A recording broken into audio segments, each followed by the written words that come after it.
નમસ્કાર. ગુજરાતની રાજનીતિને લઈને એક મોટા સમાચાર સામે આવ્યા છે. વિધાનસભાના ઉપાધ્યક્ષે આપી દીધું છે રાજીનામું. જી હા, વિધાનસભા ઉપાધ્યક્ષ જેઠા ભરવાડ દ્વારા વિધાનસભાના અધ્યક્ષ શંકર ચૌધરીને રાજીનામું આપી દેવામાં આવ્યું છે. તેમના રાજીનામાને લઈને અનેક તર્ક વિતર્ક થઈ રહ્યા છે, અનેક ચર્ચાઓ સામે આવી રહી છે, પરંતુ આ તમામની વચ્ચે આખરે જેઠા ભરવાડ કોણ છે તેના ઉપર એક નજર કરી લઈએ તો આપને જણાવી દઉં કે શહેરા વિધાનસભાની બેઠક પર સતત 6 ટર્મથી જેઠા ભરવાડ જીતતા આવ્યા છે અને તેઓ અત્યારે પંચામૃત ડેરીના ચેરમેન પણ છે અને મધ્ય ગુજરાતની રાજનીતિનો એક મોટો ચહેરો ગણવામાં આવી રહ્યા છે.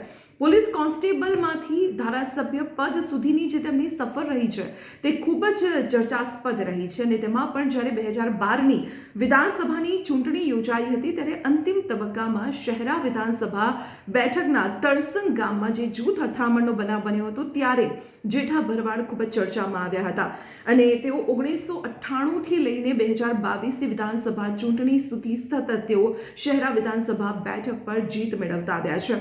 1998ના વર્ષમાં જેઠાભાઈ ભરવાડ દ્વારા સમાજવાદી પાર્ટી તરફથી ચૂંટણી લડવામાં આવી હતી અને તેઓ તેમાં જીત મેળવી હતી, પરંતુ 2002માં તેઓ ભારતીય જનતા પાર્ટીમાં જોડાયા અને ત્યારથી તેઓ ભાજપ તરફથી ચૂંટણી લડતા આવ્યા છે અને તે વખતે 2002ની વિધાનસભાની ચૂંટણીમાં તેમણે કોંગ્રેસના ઉમેદવાર છત્રસિંહને હરાવ્યા હતા અને ત્યારથી જ તેઓ સતત 2022 સુધી શહેરા વિધાનસભાની બેઠક ઉપર જીતતા આવ્યા છે.